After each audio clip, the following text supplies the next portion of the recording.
estudiantes están en plena clase las otras materias? ¿Cómo anda ese quinto año? ¿Bien? Bien, doctor, ya empezamos prácticas igual. ¿Sí? ¿De qué materias ya? Ya nosotros vamos a programar ya las prácticas. Voy a dividir entre esta noche y mañana. Esta semana va a ser de conocimiento dónde van a ser y la otra semana ya oficialmente, ya con asistencia, con todo lo vamos a hacer. Y con evaluaciones más la práctica, ¿ya?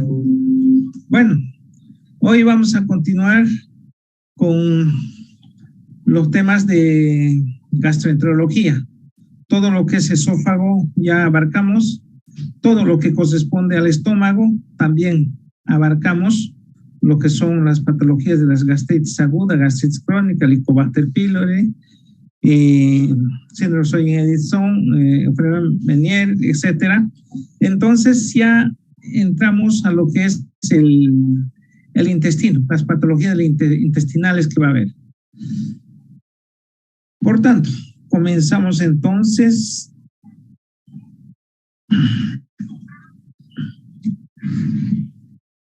El intestino delgado, 7 metros, 6,5 a 7 metros, ¿no? Duodeno y ayuno ilio. Duodeno es el que mide 25 centímetros y ayuno ilio en el resto. Entre lo que es ayuno ilio no existe un límite anatómico. El límite solamente va a ser por la presencia de lo que son las placas de Peyer, que corresponde a lo que es el ilio, ¿no? Entre lo que es duodeno y ayuno, sí, el ángulo de 3 o el ángulo duodeno y ayunal. El intestino delgado va a desembocar en el orificio iliocólico. Iliocólico, donde se encuentra la vasera del urticario o donde está lo que es la válvula de Bowen. El intestino grueso con su segmento ciego o el colon recto, el colon en sí va a ser colon ascendente, transverso descendente y el colon sigmoideo. Todo lo que es intestino delgado, al igual que el estómago, las 4 capas: mucosa, submucosa, muscular, la serosa, la externa. La mucosa intestinal es un epitelio cilíndrico simple, con microvellosidades. En esa mucosa intestinal van a estar presentes lo que son las vellosidades, microvellosidades, y lo que son las válvulas con invento de Kerr. Son los pliegues mucosos transversales en media luna que van a estar presentes en el tracto del intestino. Estas válvulas con invento de Kerr se encuentran en duodeno. Mientras va aproximadamente y ayuno ilio va desapareciendo. Vellosidad intestinal a nivel del ilio va disminuyendo de tamaño. En esa mucosa intestinal también vamos a encontrar lo que son las glándulas de Brunner, y encontramos de Lieberkühn. Estas glándulas de Brunner solo existen a nivel del duodeno, cuya profundidad va a llegar hasta la submucosa, secreta moco y bicarbonato. Desde ya entonces, al contenido luminal del intestino, del duodeno, que es más alcalino que ácida, es alcalino este medio, ya estaría aportando a esa alcalinidad el bicarbonato. Las glándulas intestinales de Crichton de Lieberkühn son las otras que se encuentran en la parte distal del duodeno y ayuno ilio. Profundidad llega hasta la muscular mucosae. Secreta líquido y electrolitos solamente. Y en la mucosa intestinal vamos a encontrar las células de la mucosa intestinal, los enterocitos que van a encargarse de la absorción. Células caliciformes secretan moco, células de Panet, lisocima, sustancia antimicrobiana para la inmunidad innata, y células enteroendocrinas que son motilina, somatostatina, histamina, secretina, colecistocinina. Estas van a ser entonces las células enteroendocrinas, motilina, somatostatina, histamina, secretina, colecistocinina. Estas partes de los de las células de la mucosa intestinal, anótense, pregunta saco de aquí, y de las células enteroendocrinas, ¿qué hormonas va a producir? Motilina, somatostatina, histamina, secretina, colicistocinina. Anotarse.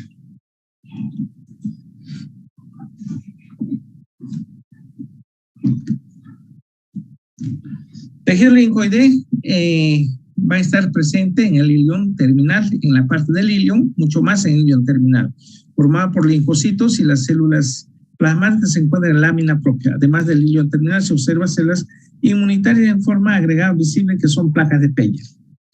Intestino grueso carece de vellosidades. Las células epiteliales están organizadas en ovocitos tubulares rectas que son los crictas del polvo.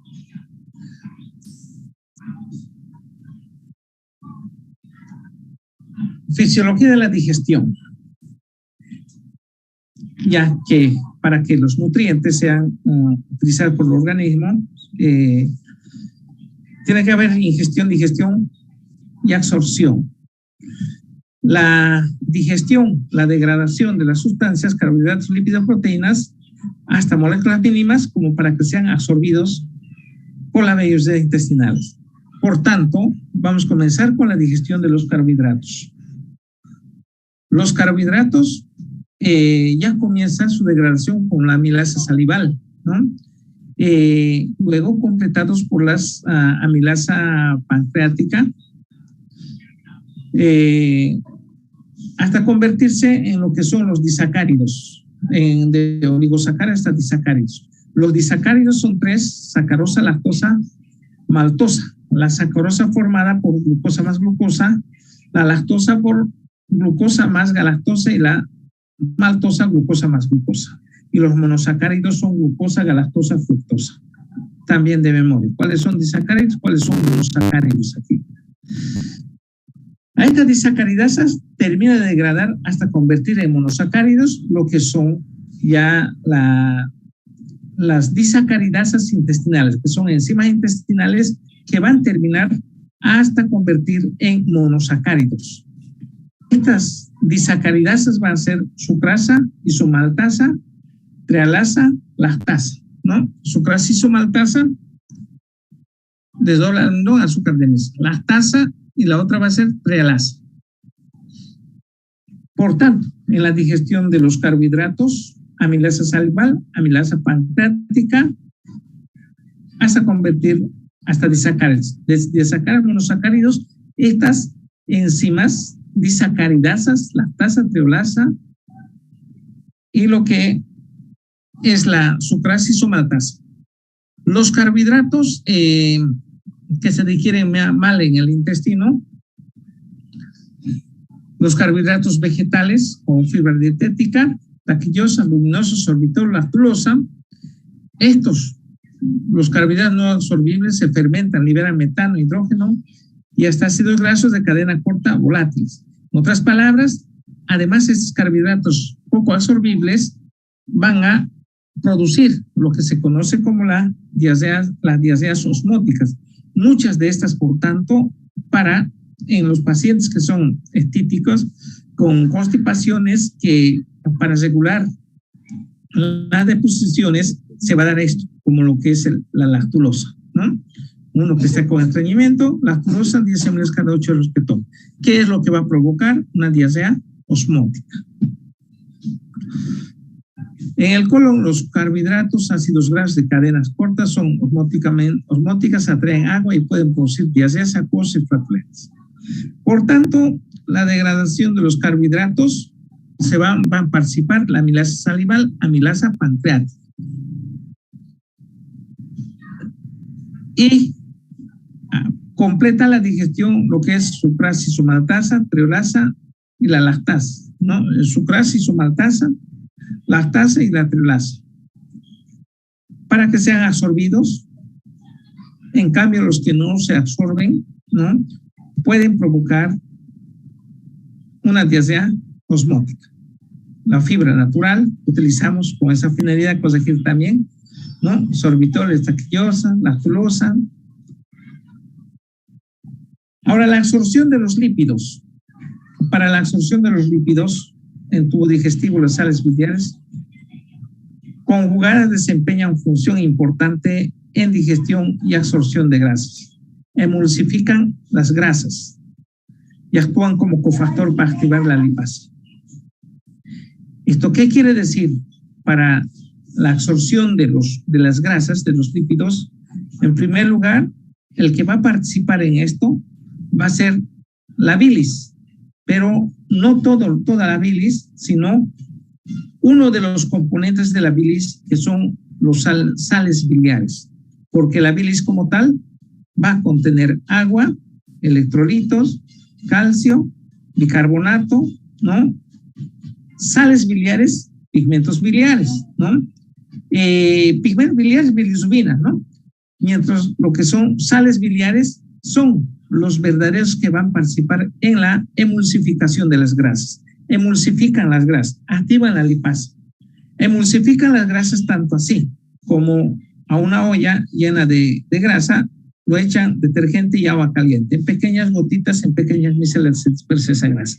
Algo parecido, entonces, sales biliares de la bilis lo va a emulsificar, lo va a dispersar. Estos sales biliares son los únicos componentes de la bilis que va a tener circulación enterohepática. ¿Eso qué quiere decir? Sales biliares, sale, emulsifica las grasas, nuevamente en el hilo terminal se vuelve a absorber. Se absorbe para volver al hígado para formar parte de lo que son las nueva bilis, nueva formación de bilis, ¿no? Nuevamente sale, nuevamente se absorbe. Circulación enterohepática de los componentes de la bilis van a ser sales biliares. Sales biliares. Un minutito, me esperan, por favor.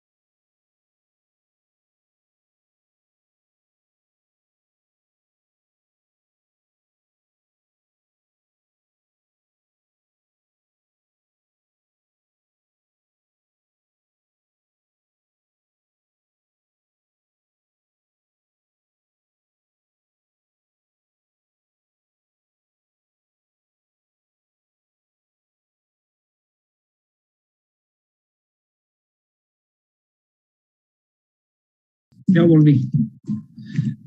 Como decía, entonces, para la absorción de las grasas, los primeros que van a participar,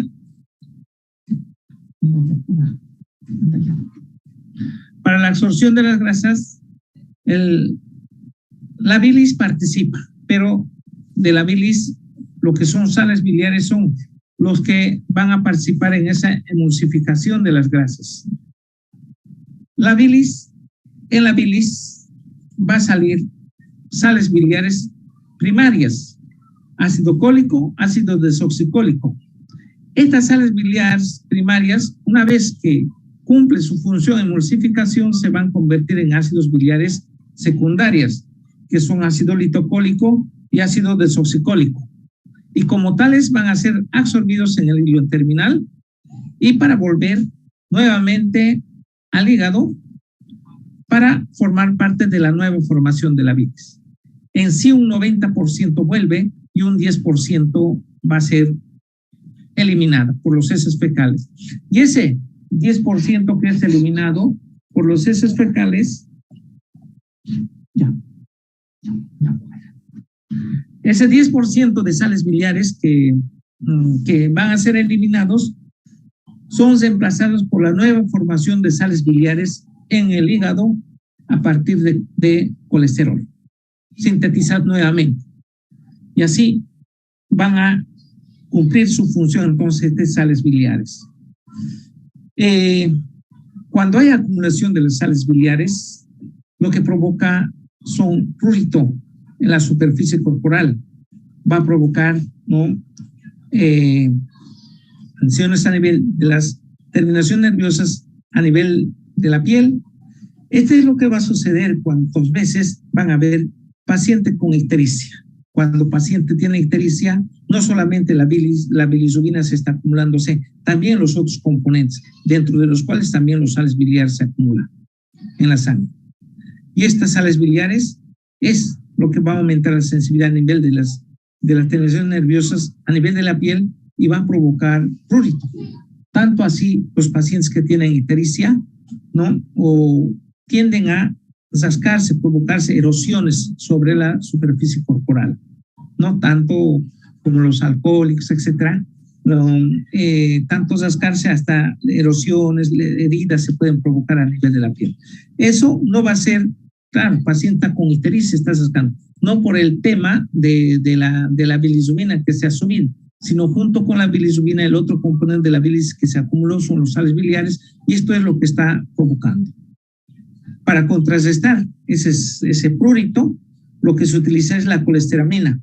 Colesteramina, este medicamento, lo que va a hacer es secuestrar sales biliares a nivel intestinal, ya que decimos los sales biliares primarias salen, al convertirse secundarios en el hilo terminal, 90% se vuelven a absorberse. Mientras la colesteramina, al unirse con estas sales biliares a nivel intestinal, impide que se absorba, no deja que se absorba en el hilo terminal. Por tanto, va a perder esa acumulación, entonces tenderá a disminuir porque ya no se está reabsorbiéndose, y ese prurito para poder controlar, prurito corporal. Entonces, vuelvan a repetir, el único componente que tiene circulación enterohepática son los sales biliares. ¿Cuál de los componentes produce prurito corporal? Van a ser los sales biliares.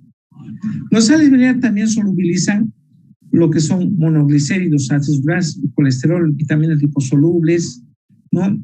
Que permite difundir la capa mucosa y llegar a los enterocitos para la absorción. Claro, todo lo que son las vitaminas liposolubles lo solubilizan. Una vez que se solubilizan, se emulsifican, estos lípidos tienen que ser degradados por la lipasa, que va a desdoblar hasta monoglicéridos, ácidos grasos, esteres de colesterol, y como tales tienen que ser absorbidos los lípidos en las vellosidades intestinales. Una vez absorbidos dentro de los enterocitos, nuevamente se van a ensamblarse en colesterol y en triglicéridos, y estos empacados en kilomicrones van a ir a la circulación general directamente. Los lípidos, una vez absorbidos, no van a ser como los carbohidratos, como las proteínas. Una vez absorbidos, no van a ir hacia el hígado por la vena porta, no recogidos de las paredes intestinales, sino los lípidos son empacados como kilomicrones y van a tomar la vía que es la vena porta hacia el hígado. Primero, entonces, los lípidos van a ir a la circulación general como kilomicrones, formando en los vasos linfáticos, ¿no? Como kilomicrones van a ir, en este caso, ¿no?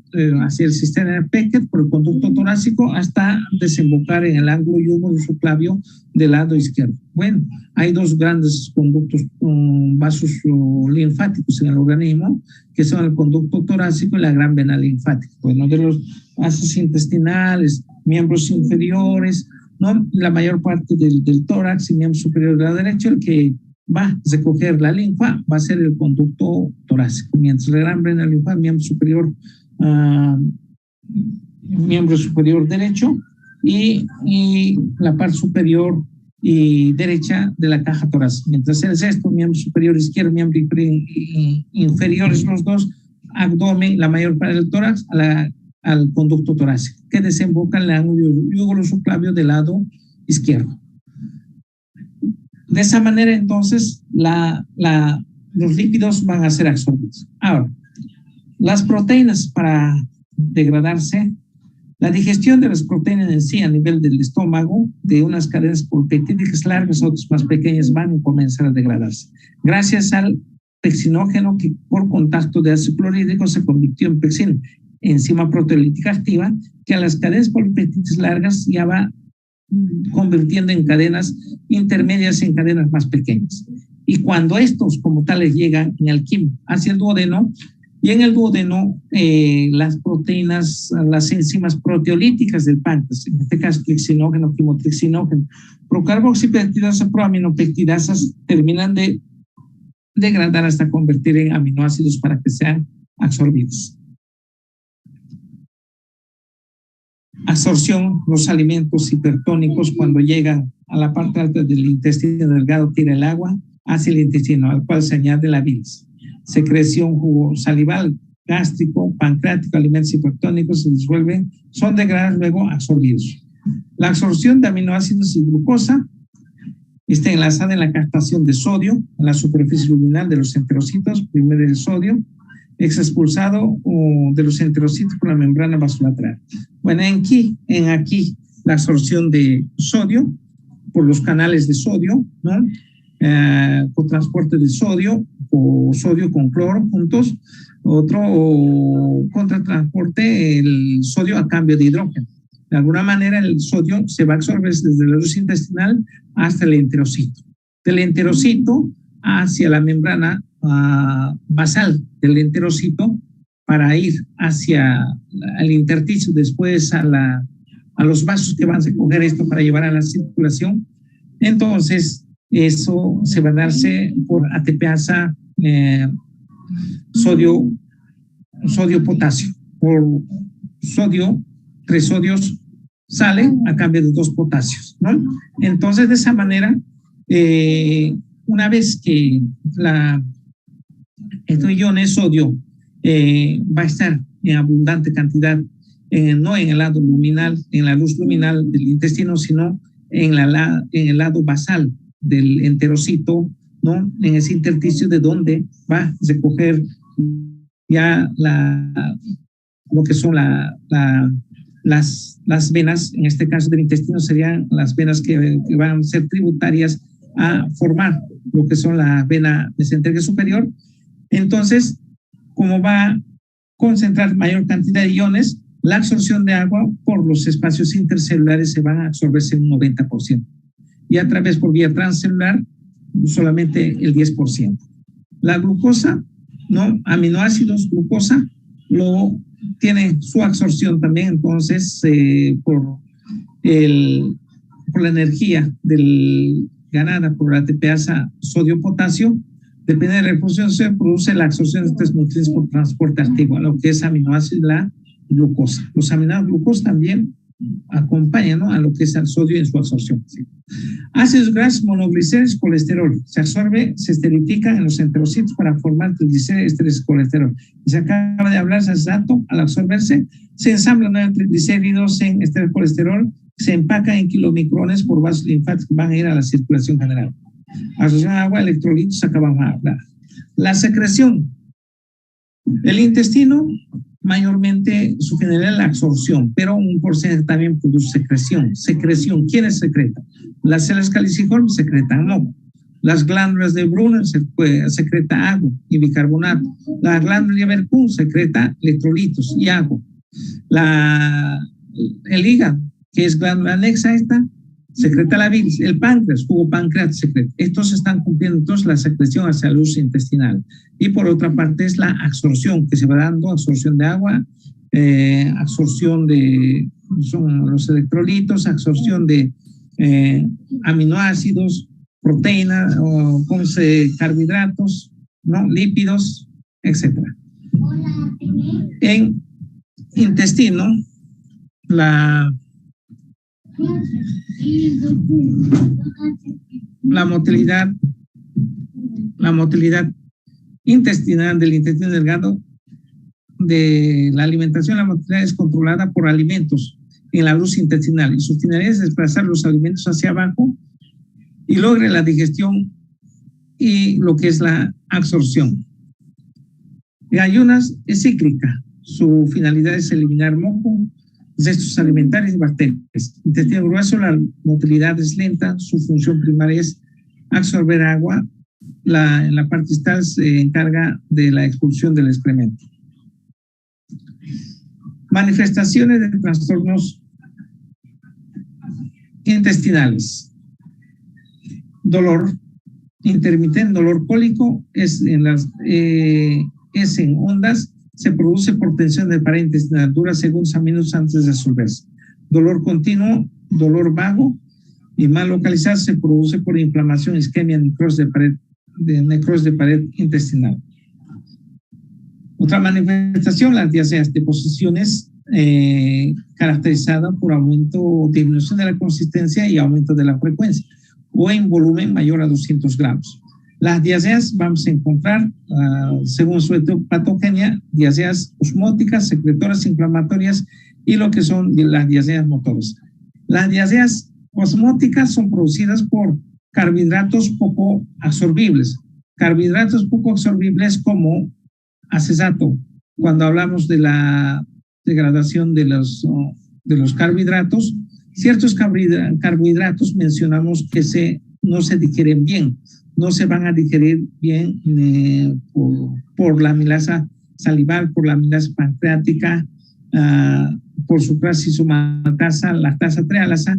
Entonces, carbohidratos mal absorbibles, poco absorbible fibra natural, estaquillosa, leguminosa, sorbitol, lactulosa, estos, al no ser absorbidos, ¿no?, en la luz del intestino, va a producir mayor osmolaridad. Por tanto, en vez de que el líquido desde la luz intestinal sea absorbido hacia las vellosidades intestinales, al revés va a suceder desde las paredes intestinales, va a traer agua hacia la luz intestinal y ahí se va a producirse la diarrea osmótica. Tanto así, entonces,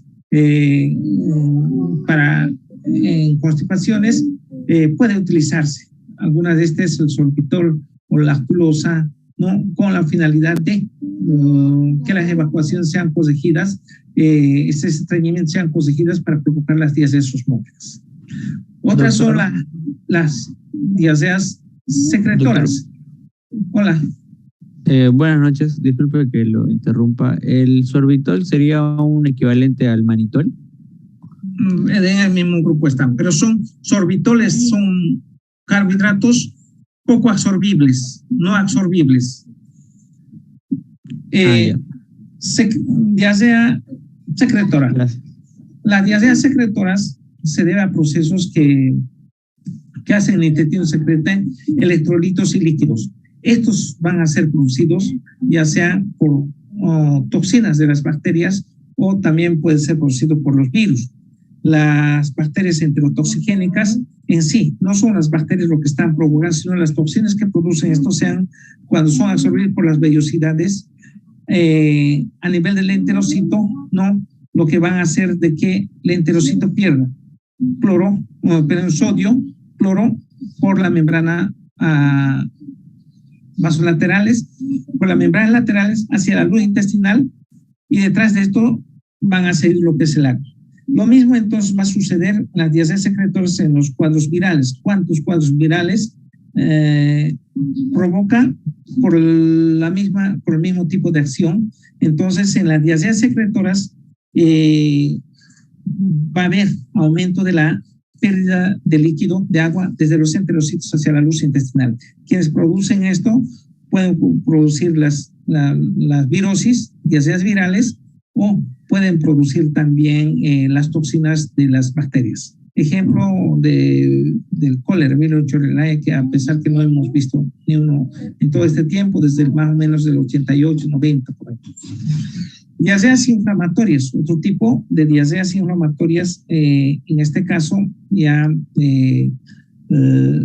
las bacterias o ya sean parásitos que pueden invadir la misma mucosa, no son sus toxinas, sino las mismas bacterias pueden invadir la superficie de la mucosa y provocar inflamación. Al provocar inflamación, entonces está intestino inflamado, la mucosa inflamada no va a tener una buena absorción, más bien tiende a perder mucina hacia la luz intestinal.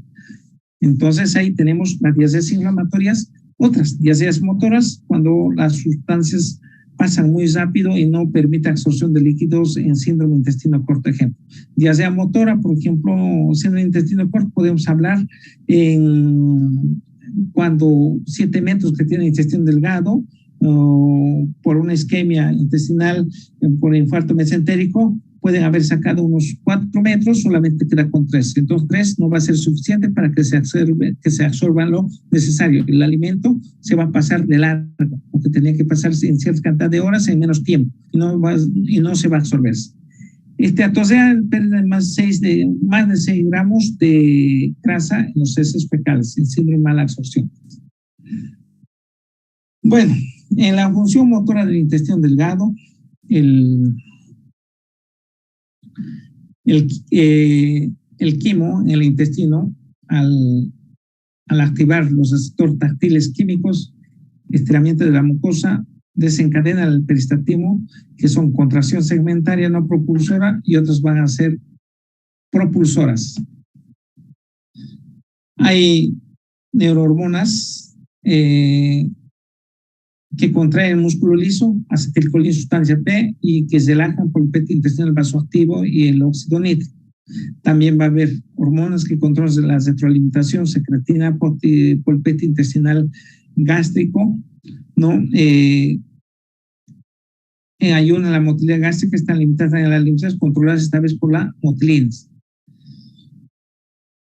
Funciones motoras del intestino grueso, hay unos retrógradas de segmentación que se originan en el marcapaz situado en el colon transverso para trazar el excremento líquido en el ciego y el líquido electrolito sean absorbidos. Luego tenemos las ondas propulsoras que desplazan en sentido distal hacia el recto, donde se inician reflejos anorrectales, relajación del esfínter anal y envía señal al cerebro por neuronas parasimpáticas sacras, general la necesidad de evacuar. Los estudios complementarios de diagnóstico y transintestinal del intestino delgado son radiografías contrastadas. Enteroclisis es con fluoroscopio in situ, que se va observándose, se introduce una sonda al intestino y se introduce sustancias varitadas y por fluoroscopio se va observando. Defecografía, algo parecido, pero esta vez a través de fluoroscopio o por el septo. Tomografía abdominal, endoscopía digestiva alta, endoscopía digestiva baja o las colonoscopías y otros tipos de estudios anales de excremento, la prueba de silosa, una pentosa que se absorbe en la mucosa intestinal y es eliminada en la orina en un plazo de 5 horas, ¿no? Esto para ver si hay síndrome de mala absorción, ¿no? Esta pentosa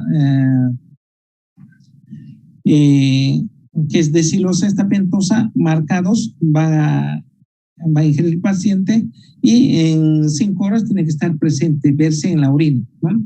Y si no está presente, para poder determinar que está ese paciente con síndrome de mala absorción. O la prueba de Chillen también es otra prueba. Esto va a ser ya también con vitaminas B12 marcados, ¿no? Los cuales después de cierto tiempo tienen que ser observados también en la orina. Si se va a encontrarse esa vitamina B12 en la orina, ¿no? Entonces estaría dándonos prueba de que sí está produciéndose normal lo que es la factor intrínseco Castel, porque una buena absorción. Entonces es para ver en las anemias perniciosas si hay deficiencia de la vitamina B12 o factor intrínseco Castel. Entonces la prueba de la absorción de vitamina B12 va a ser. Las patologías que pueden haber trastornos de absorción de esto, en la gastritis autoinmune crónica, ¿no? En las pancreatitis crónicas también puede haber en bacterias anaerobias que destruyen vitamina B12. Prueba de hidrógeno de aliento, nanometría, que son otras pruebas. Absorción intestinal deficiente. Síndrome de absorción intestinal deficiente se refiere a condición clínica en el cual la digestión, absorción y el transporte de nutrientes y minerales se interrumpe. Lo que resulta es la malnutrición. Es el conjunto de síntomas y signos que ocurren como consecuencia de un defecto de la absorción de los productos de la digestión. Por tanto, síndrome de absorción intestinal deficiente se refiere esa condición clínica donde la digestión, absorción o el transporte de nutrientes y de minerales se interrumpe llevando a una malnutrición. Esta alteración puede afectar no solo los fuentes principales de carbohidratos, grasa, proteínas, sino también agua, electrolitos, calcio, magnesio, vitaminas hidrosolubles, liposolubles, minerales, hierro, ácido fólico, vitamina B2 y algunos oligoelementos como zinc. Causas, en general, en forma general puede dividirse en dos grandes grupos. Padecimientos que producen trastornos de la digestión de alimentos que no se digieren bien, y los padecimientos que ocasionan trastornos de absorción por una alteración anatómico-funcional del intestino delgado.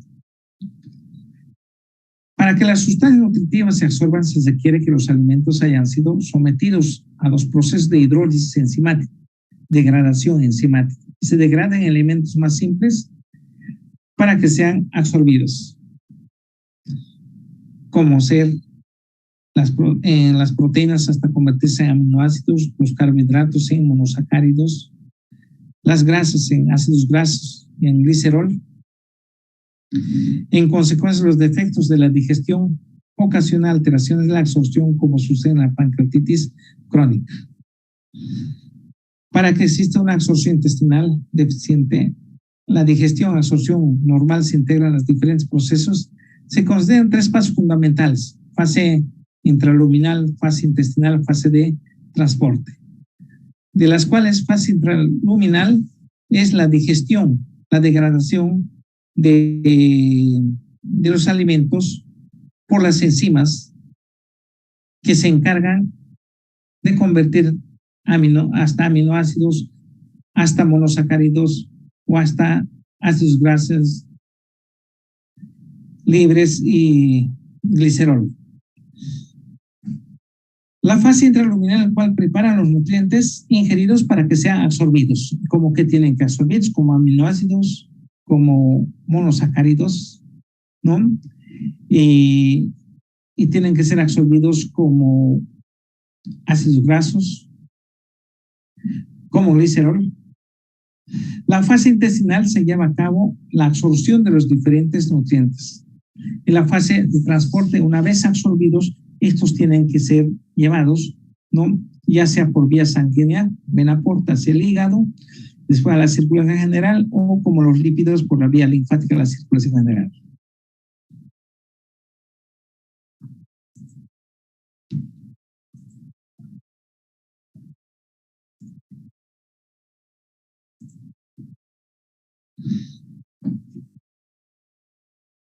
El síndrome de mala absorción intestinal puede ocurrir en cualquiera de esas fases, ya sea fase intraluminal, fase intestinal o en fase de transporte. En la fase intraluminal se va a darse por insuficiencia pancreática, ya sea pancreatitis crónica, recesión pancreática, cáncer pancreático, fibrosis quística, cualquier pancreatitis aguda, lo que sea, cuando páncreas no va a producir suficiente cantidad de los enzimas pancreáticas. En este caso, lipasa, fosfolipasa, amilasa, ¿no?, procarbospeptidasa, proaminopeptidasa, trixinógeno, quimotrixinógeno. Entonces no produce suficiente cantidad de estas. Sobrepoblación bacteriana puede provocar también la inactivación de las enzimas pancreáticas, las enzimas a nivel de la luz luminal. Enfermedades hepáticas, que ya mencionamos, el hígado, la bilis participa, tiene función importante en la emulsificación de grasas. Endocrinas, enfermedad de Soyen-Edison, enfermedad de Addison, Soyen-Edison y Soyen-Hep, y ya habíamos mencionado en los gastrinomas. Fase intestinal, lesión parietal de la pared intestinal, cuando va a haber algún trastorno en la pared intestinal, como sucede en la enfermedad celíaca, enfermedad de Crohn, enfermedad Whipple, isquemia intestinal, abeta-lipoproteinemias, ¿no? Va a haber entonces una mala absorción, o enfermedad infecciosa diarreal, tuberculosis, o disminución de área de absorción, cuando hay resección intestinal, resecciones intestinales. Y el fase de transporte, obstrucción linfática como linfangiectasias intestinales. Mala absorción de los carbohidratos. La alteración en la absorción de los carbohidratos puede ser resultado de la deficiencia de la amilasa pancreática, reducción en la actividad de las disacaridasas a nivel intestinal, ¿no? La alteración primaria de mala absorción de carbohidratos puede ser de tipo congénito y la mala absorción de carbohidratos secundaria generalmente es adquirida.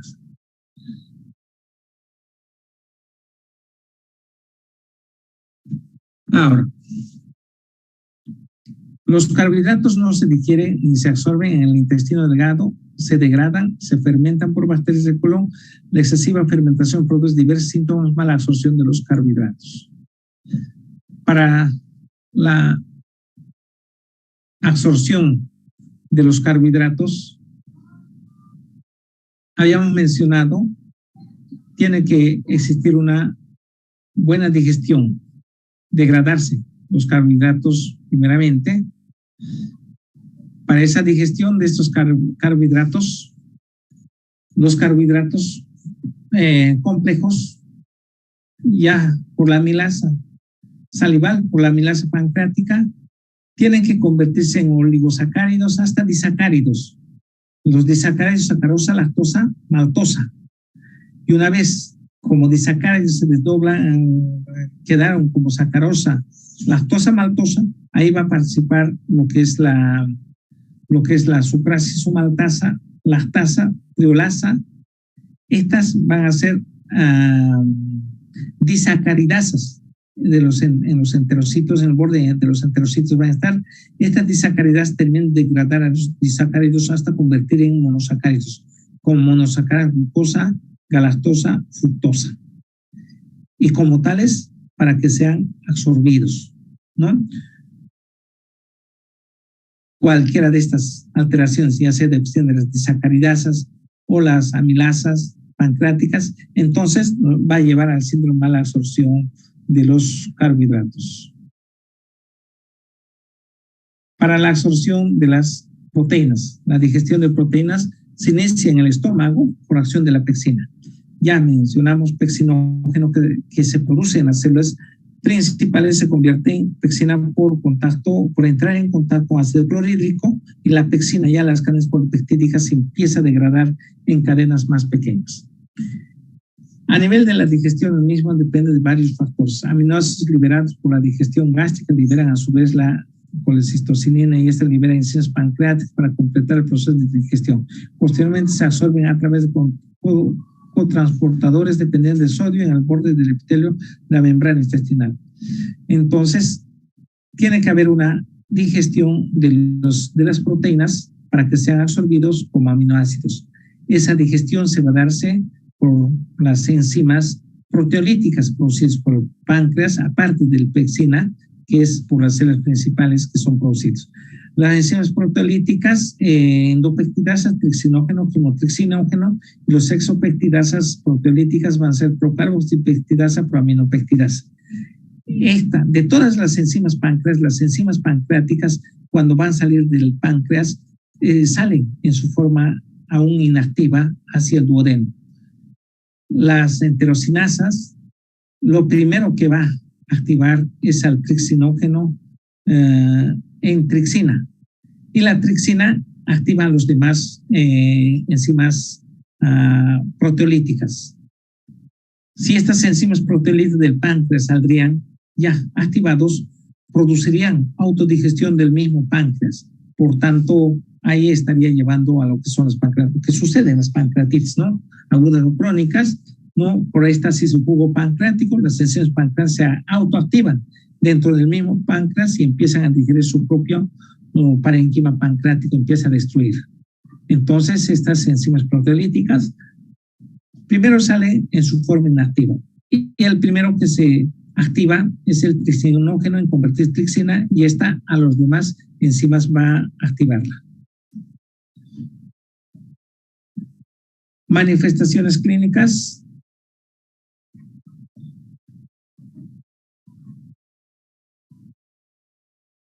entre lo que son los pacientes con síndrome de absorción intestinal deficiente pueden tener síntomas de absorción deficiente, todos los nutrientes o una de las sustancias específicas, como lo que son vitamina D, vitamina K, hierro, ácido fólico. En el caso típico, el paciente manifiesta diarrea, pérdida de peso, con evacuaciones abundantes, fétidos espumoso, con gotas de grasa. En el examen físico va a haber pérdida de peso, desgaste muscular, deshidratación o deficiencia nutricias específicas. Puede haber hipotensión, pulso lento, palidez, atrofia de la piel, equimosis, glositis, edemas periféricos.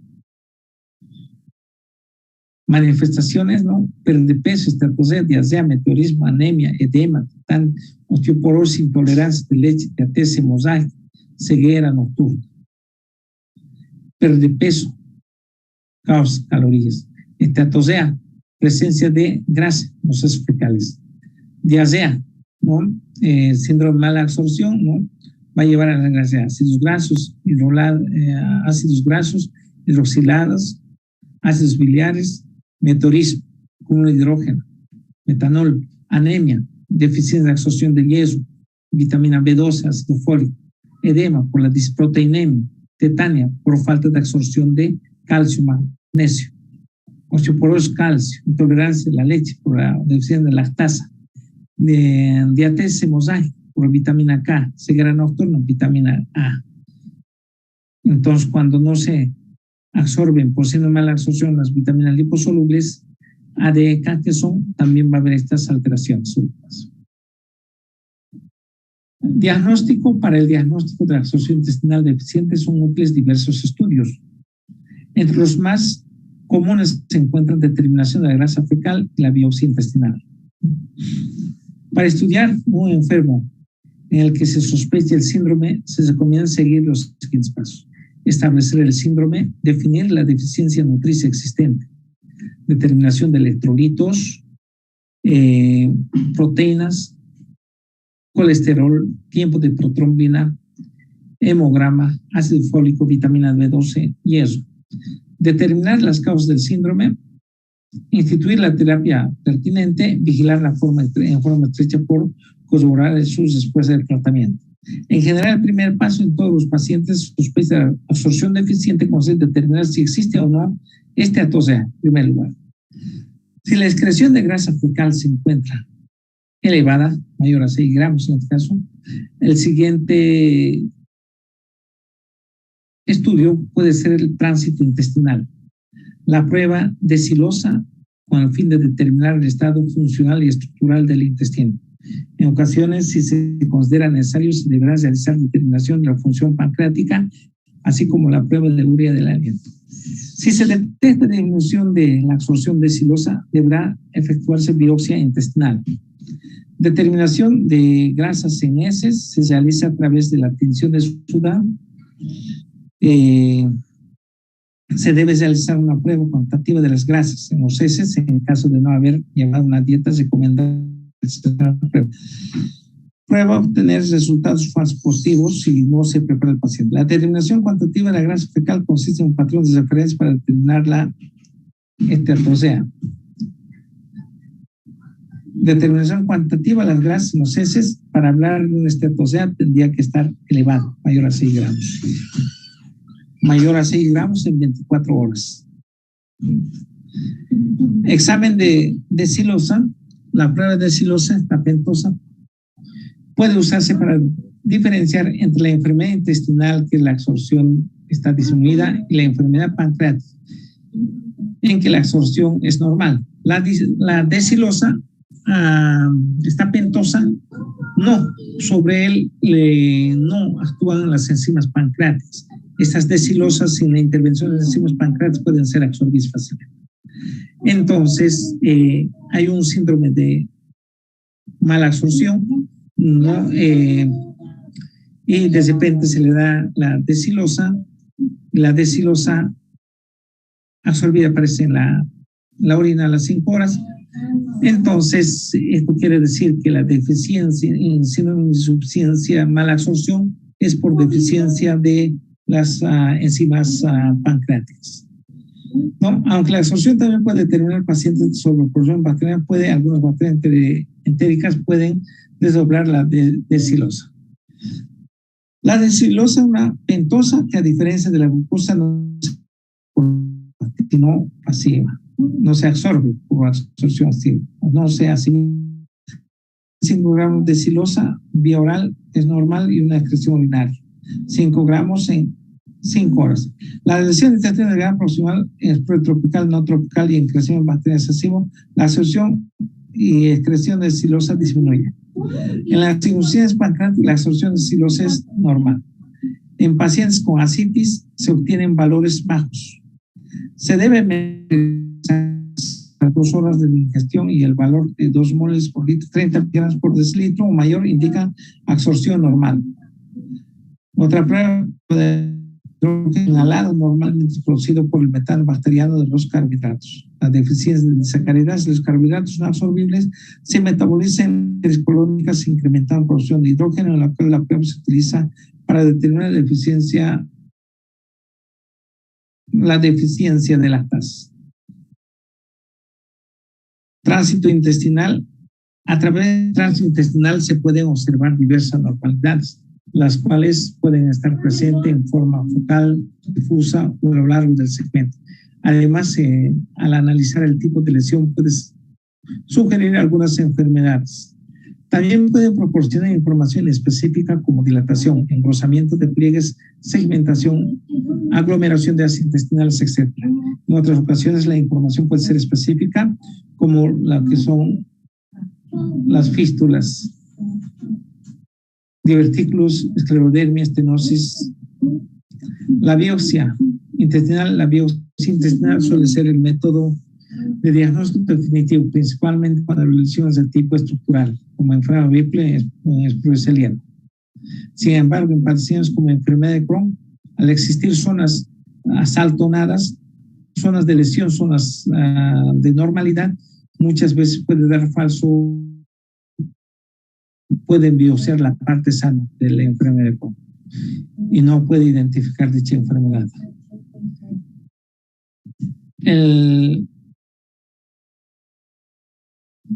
tratamiento, una vez identificada la causa, la terapia debe estar encaminada hacia el trastorno que la condiciona, aunque el tratamiento de los pacientes con absorbientes debe corregir simultáneamente el estado nutricional. El paciente debe recibir un apoyo nutricional adecuado y en ocasión deberá consultar en un nutriólogo que orienta para la orientación dietética. Se puede requerir restricciones dietéticas como pacientes con esteatosea, en quienes se recomienda disminuir la ingestión de triglicéridos de cadenas largas, eliminación de leche y las deficiencias de la lactasa. Casi siempre los pacientes, al tener deficiencia de vitaminas minerales, requieren apoyo con multivitaminas. Los pacientes con enfermedad pancreática exócrina se mejoran con la administración preparada de enzimas pancreáticas que contienen lipasa porcina. Sin embargo, por su fácil degradación de ácidos grasos, por ácidos gástricos, pueden neutralizar. Por tanto, junto con eso es necesario utilizar lo que son bloqueadores H2 y los inhibidores de bomba de protones. En la enfermedad celíaca se eliminará de la dieta todos los alimentos que contengan gluten, trigo, cebada, centeno, avena, ¿no?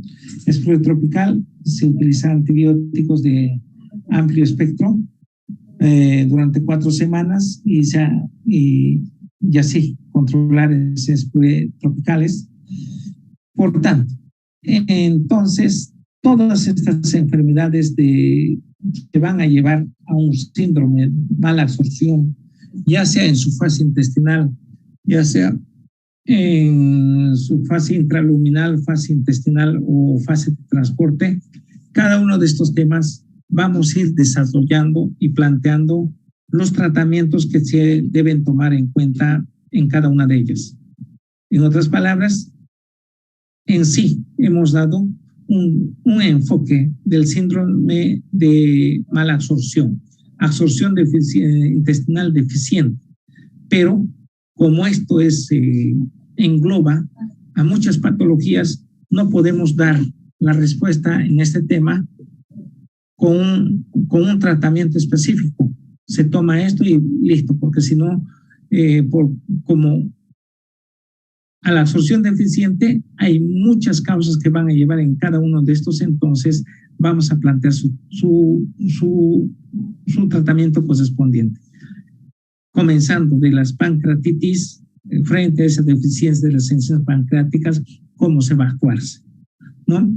En la deficiencia de la absorción de los lípidos, lo mismo en la enfermedad celíaca, en la enfermedad de Crohn, en la enfermedad de Whipple, ¿no? Por tanto, cada una de estas vamos a ir desarrollando en las próximas clases. Bueno, entonces, aquí vamos a quedar entonces, jóvenes. Ya la lista ya debe estar. ¿Cuántos alumnos ya hay? ¿Alguien sabe en este grupo? ¿Hasta cuánto llegamos? ¿Se ha abierto para los otros grupos? ¿Aumentaron? No, doctor, seguimos con 50, ¿no? ¿Hasta cuándo? Y creo que es hasta la otra semana. No, es que no habilitaron cupo. Hasta el 14 es, doctora, edición. Hasta que se llene Saavedra, seguramente. Sí, el doctor Vargas igual. Bueno, pues deberían dejar, ¿no? Todos, el que quiere se anota donde quiere. Y punto, el que no tiene alumno por algo será, ¿o no? Bueno, entonces con los 50 ya voy a comenzar con la parte práctica. Voy a verificar sus respectivos días, voy a ver y les voy a ir citando para la parte práctica. En la parte práctica, desde ya las diapositivas les voy a pasar para que vayan leyendo. En la parte práctica, sobre 40 puntos, evaluaciones cortas se va a darse, ¿no? De tal tema les voy a decir, ustedes leen para su parte práctica sobre 40 puntos y van a ir dando durante el resto del año en todas las prácticas evaluación corta, acumulando para la parte práctica. Ya saben muy bien que la teoría vale 60 puntos y la práctica conmigo vale 40 puntos. Los 60 puntos, 15, primer, segundo, tercer, cuarto, parcial. Y la parte práctica en general, la cantidad de las evaluaciones cortas de los temas avanzados que se va a tomar, se suma, se divide. Por eso, la evaluación corta va a ser sobre 40 puntos, ¿no? Y sobre 40 puntos, como por ejemplo, el año pasado, casi 36 a 37 exámenes cortos se toman. Entonces, sumo todo y lo divido sobre 36. Un ejemplo, pongo, y la nota lo que sale, un 32 o 28, eso representa entonces sobre 40 puntos su nota práctica y las otras van a ser la teoría que es acumulativo, ¿ya?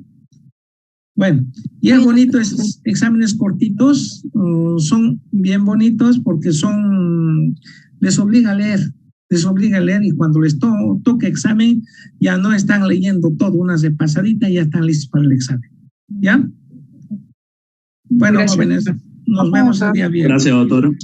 Ya. Hasta luego, doctor. Hasta luego, doctor. Que tenga buena noche. Igualmente.